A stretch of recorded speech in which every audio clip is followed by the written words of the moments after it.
It's an absolute honor and delight to be here on this platform of TEDx by Oak Ridge Gachibowli. I'm going to begin by asking you all a couple of questions and maybe even answering them.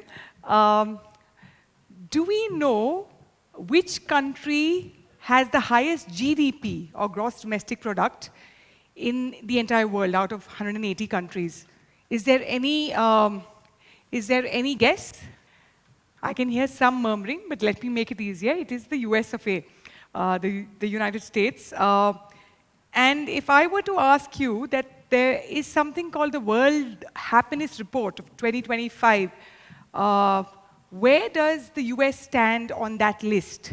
So that, again, I'll make it easier for you all. The US is number 24 on that list, on the World Happiness Report list. And if we were to take that conversation a little further, which country tops the World Happiness Report? Somebody said Norway, somebody else said? Finland, yes, it is right. Finland leads, is the happiest country out of the 150 countries that were surveyed. And do we know what Finland is on the GDP scale? It's a mere 46. So, good evening, everyone. The point I'm trying to make is that this is a huge indicator of the paradox of plenty. And what I'm going to do over the next few minutes is to actually tell you some stories from my life, and there will be some parallels between the concept of the paradox of plenty and my life. So we'll begin with the first point, which is the first point has been my constant companion for 11 years, and that is grief. So in 2000 I actually didn't know what I had till I embarked on that entire journey of grief. We are a family from Hyderabad. Were we rich? No. Were we reasonably happy? Definitely yes. Was there a lack of any sort? No, not really. And essentially, what happened in my case was that in 2012, my mother was diagnosed with cancer. And as is the case, we did everything we could to try and cure her. I remember I was driving to work in 2014 in May, in the end of May, and it had been a year and a half since my mother was battling cancer, and anybody who's had a loved one who's had cancer will know that cancer gets progressively worse. And in the last week of May, I got a call from my mom's only sibling, my mama, so to speak, and he called me and he said, you have to let her go. She was in tremendous pain, and the fact of the matter is that I couldn't fathom a life without my mother. And I pulled over on the side of the road and I just sobbed because, I knew that if my mother hung on, she would be in constant pain and suffering. And I just prayed and said, and surrendered to the divine and said, if this is her time, just let her go. And literally, about a few days later, on June 3rd, 2014, she was gone.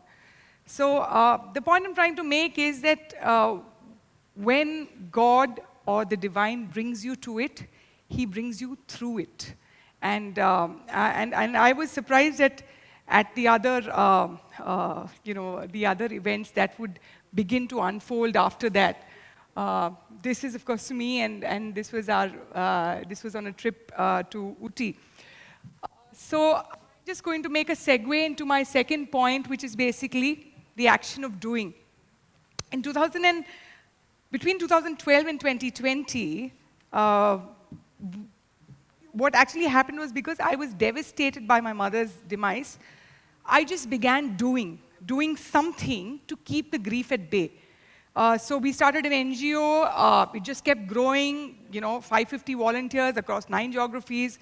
We raised a couple of crore rupees, sent out items to the rural areas, collected clothes, toys, footwear, just kept doing. But what I didn't realize is that when you keep doing, it becomes a coping mechanism. And the downside to that is you begin to lose perspective on things around you. So essentially, the whole action of doing, while on the one hand I was able to channelize my grief, I was not able to sit with my grief and confront it. And this is a small tip that I'm sharing with a lot of youngsters here, that when you're experiencing a certain emotion, you have to try and avoid to use other distractions, whether it is substances or otherwise, to try and numb yourself, because sooner or later, it will surface, right? Like they say, right? Whether it's grief or otherwise, the emotion just says, I will wait. Get done with everything, and I will, come face to face with you at an opportune time. So the action of doing led me to actually, we did a lot of good through this NGO. But what also happened was that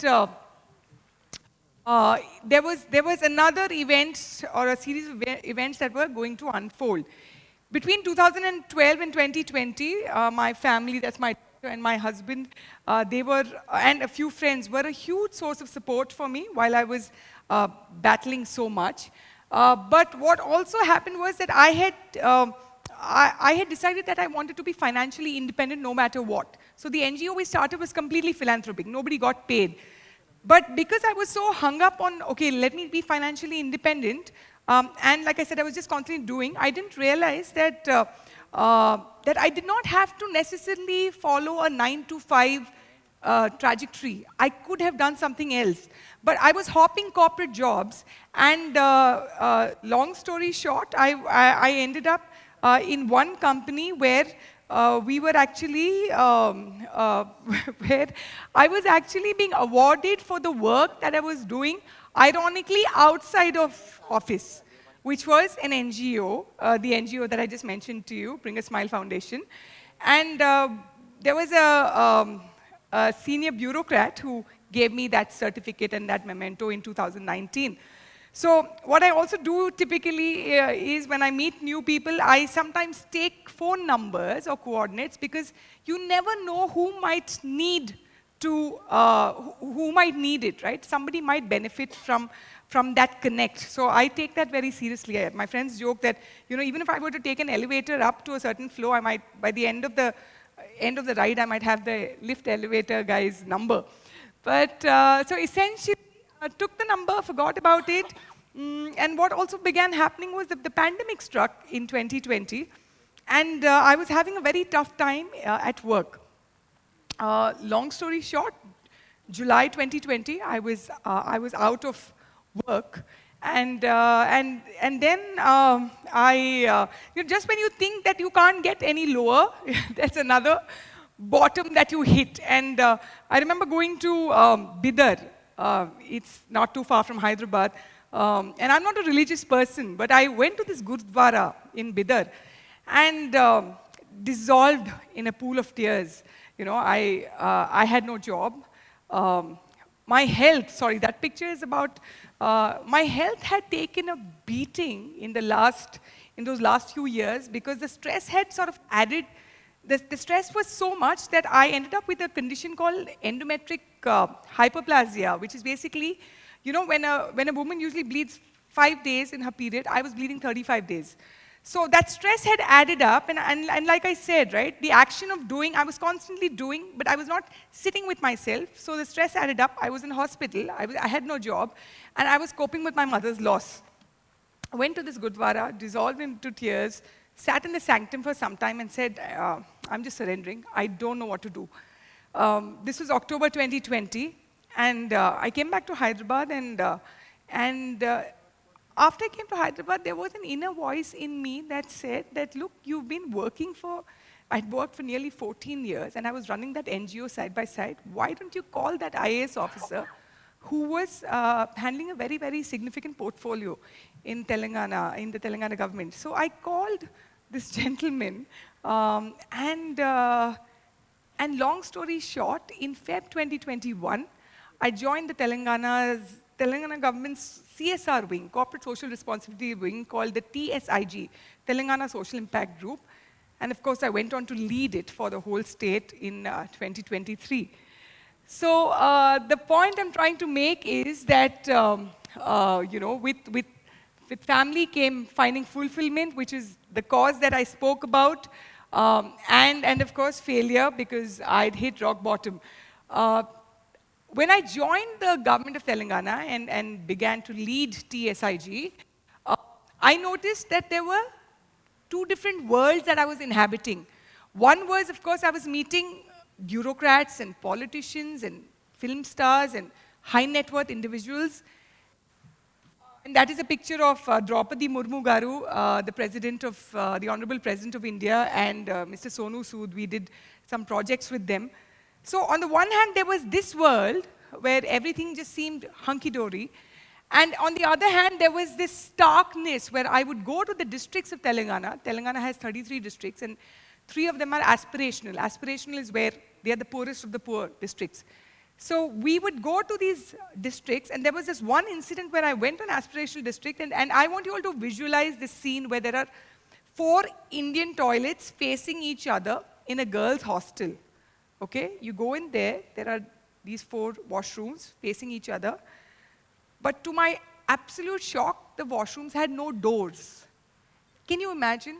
There were young girls who had to answer nature's call without those doors. So, I mean, fortunately, of course, the district collector was another dynamic person, and, funds were released and all this was sorted.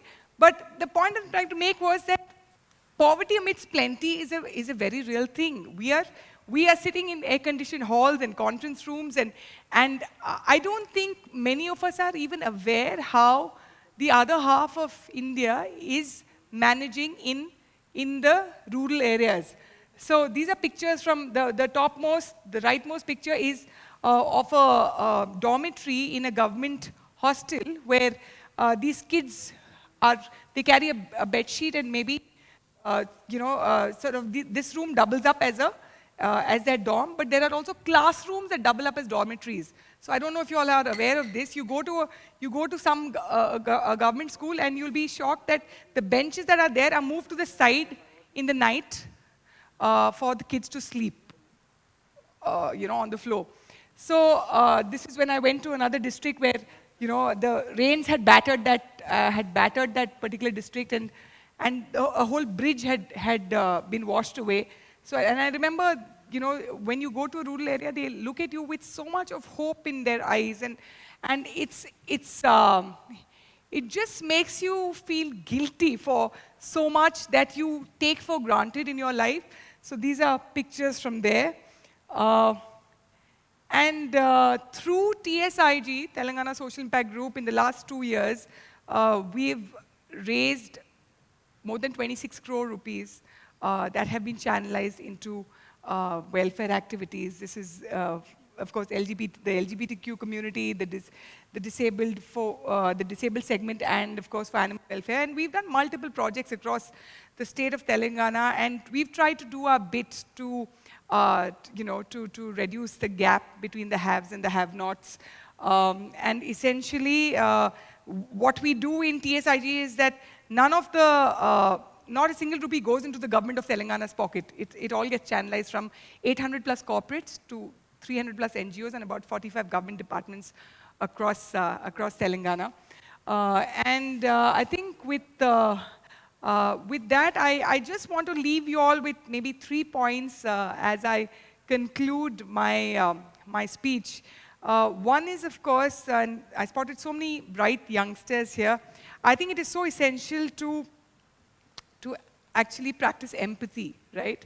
Everybody is doing very well here, and everybody's on a roll, so to speak, but it doesn't take long for tables to turn. So I think it's important to be good to people on your way up, because you never know. They'll be good to you on your way down. It is absolutely essential to practice gratitude. We've all been very, very blessed to have been born in families where, you don't have to think of where the next meal is going to come from. So essentially practice develop an attitude of gratitude. Um, and, and finally, it is so essential to find your passion. And let me break that down for you. When I say passion, I mean that if you're woken up at 2 a.m. in the morning and you're asked to do something that you'd like to do, and you get up and do it, that is your passion. So when you know the why, the how becomes easy. So on that note, I'd like to wish all of you all the very best, and thank you very much.